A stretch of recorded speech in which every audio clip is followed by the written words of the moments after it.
Hello, dear viewers of our channel. Today, we will talk about the relationship between flu and diabetes, as well as flu and acute respiratory viral infections, COVID, or other acute respiratory illnesses, and what a patient with diabetes should do during these conditions.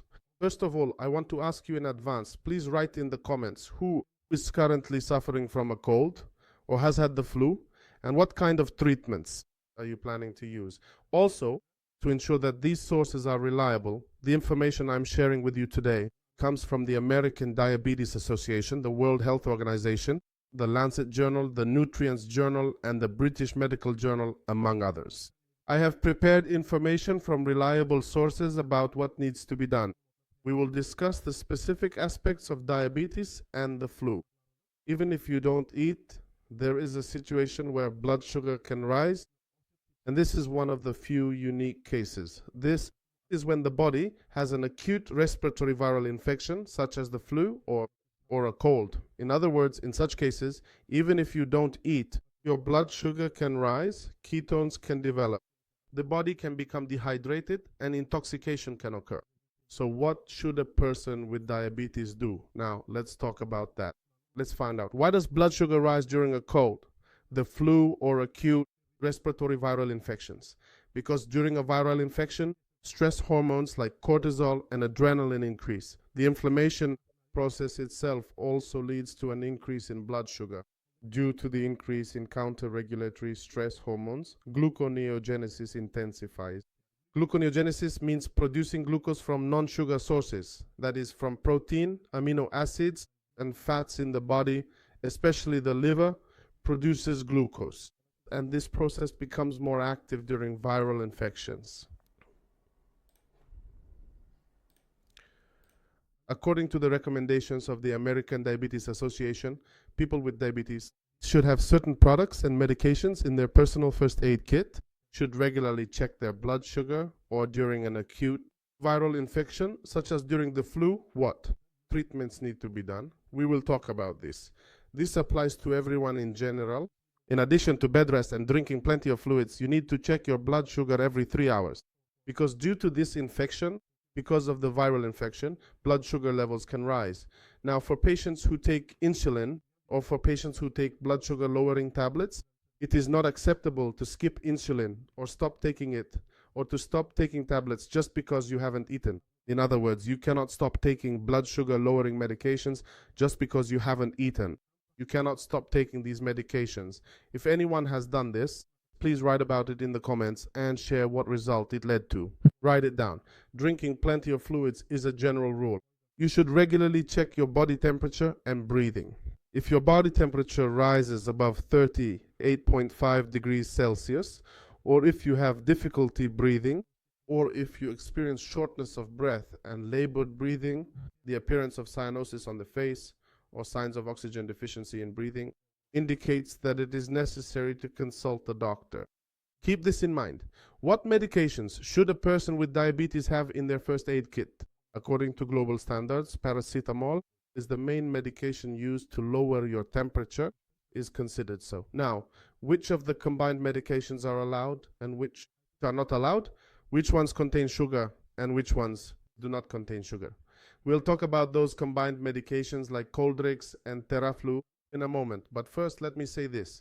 If you have a cold or the flu, or a patient suffering from an acute viral respiratory infection should have in their medicine cabinet paracetamol.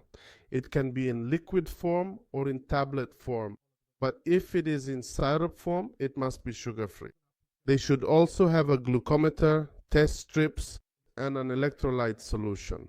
Also, sprays for the throat to use when you have a cold, such as sugar-free sprays, and when you have a cold or a sore throat, there should be lozenges or tablets to suck on that do not contain sugar, which can help soothe your throat. You know most of them, Gramidin, other tablets similar to Lincas, and you should have such lozenges. And your first aid kit should also include an antiseptic and a thermometer.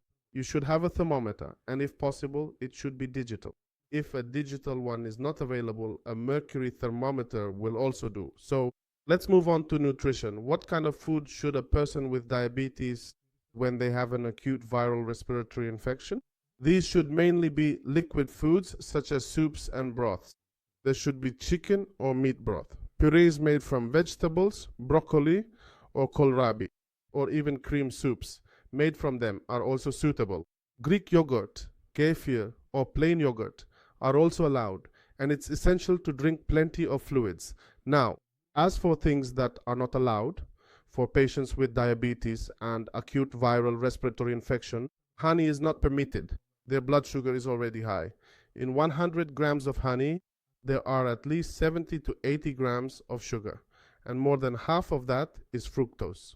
This causes blood sugar to rise even more and increases dehydration and worsens the state of ketosis. Okay, as for what is allowed, we can also include eggs and fish.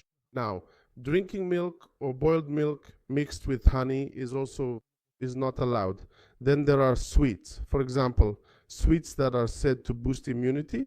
Desserts, these cannot be consumed. Lemon is also not allowed, and ginger is not allowed either. In many places, ginger, for example, is said to boost immunity or help with colds, but current recommendations from the World Health Organization, the American Diabetes Association, the Lancet Journal, these are all reliable sources. This is not just one person's opinion. Folk remedies, in the case of diabetes, can actually worsen your condition if you try to treat yourself with them. It's certainly possible, as a matter of fact. Alcoholic beverages are not allowed for flu or colds, as they can interfere with your recovery. Sugar tea, lemon sugar tea, and any drinks or products that contain these ingredients, I will show you now, should also be avoided. Combined cold or flu medications that contain sugar or sweeteners should be used with caution. Tablets or powders, let's look at them now. These things are not allowed. Are also not allowed. There's one more thing that's not allowed. These are jam teas. Teas with jam, even if they are sugar-free, if they contain jam or fruit preserves, those teas or compotes are not allowed right now. One of the best options is chamomile. I recommend chamomile to you. Brew it and drink it regularly. It also helps against colds. In your blood, your sugar level won't rise either. So let's return to combined anti-flu or anti-cold medications. Coldrex, Theraflu, Fervex, and similar combined medications may contain up to 10 grams of sugar. But this doesn't mean that it means you don't have to just take paracetamol. For example, Theraflu sugar-free doesn't contain added sugar. Similarly, if you find Coldrex or other brands' medications like this, you can use them. Read the ingredients. If it says sugar-free or no glucose added, you can safely take it. The same information applies to lozenges, to your tablets, to your sprays, to all of them. This applies to all of them. Now, a frequently asked question is nimesulide, nimesil, or nimesulide allowed? Yes, these drugs, cyclooxygenase selective inhibitors, and similar anti-inflammatory medications can be used without any problem. Just we read the ingredients of all of them and can use those that do not contain added sugar. Now, there are situations when it is necessary to consult a doctor. Friends, endocrinologists do not treat the flu or colds. We are telling you what to do if you have diabetes and get the flu or a cold. When you have acute respiratory viral infections, we will give general recommendations for patients with diabetes. But to determine the specific type and provide precise treatment, you need to contact your family doctor or your local doctor, your therapist, or you may need to consult a pulmonologist or an ENT specialist.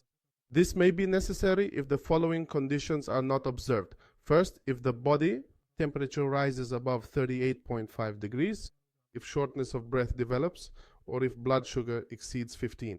In this case, you should consult your endocrinologist to adjust your blood sugar lowering medications or increase your insulin dosage as needed. And pay special attention if you experience vomiting, diarrhea, abdominal pain, and if, along with these symptoms, the patient starts to have a smell of acetone. Those around the patient, including relatives, should also pay attention. If you are watching this video, when you notice a smell of acetone coming from a patient who has a cold or the flu, it means you need to consult a doctor because ketosis or ketoacidosis may be developing, and the patient may experience difficulty breathing or shortness of breath. If these symptoms are observed, it means you need to consult a doctor. With a mild flu or mild viral infection, a patient can recover by following the above recommendations. However, if these symptoms appear, you must consult a doctor. Now, if you have any questions, you can. If you write them down, I will answer them. But there is one thing I want to say myself. People who have a cold, the flu, or an acute respiratory viral infection and also suffer from diabetes cannot come in for checkups. That is, they cannot come in for scheduled checkups. For example, if your doctor may have written for you to come for a follow-up in 3 months or maybe in 6 months. But if you are sick with the flu in this situation and you go for a checkup in that condition, your blood sugar will come out high because those stress hormones, counter-regulatory hormones, and viral inflammation, the high level of inflammatory cytokines in your blood will cause your blood sugar to rise. After you recover, you should go for that planned, scheduled checkup. I ask you all, please pay attention to this matter. If there are any unclear points left, or if you have any questions, you can feel free to ask and reach out. Goodbye, stay healthy, see you next time. M.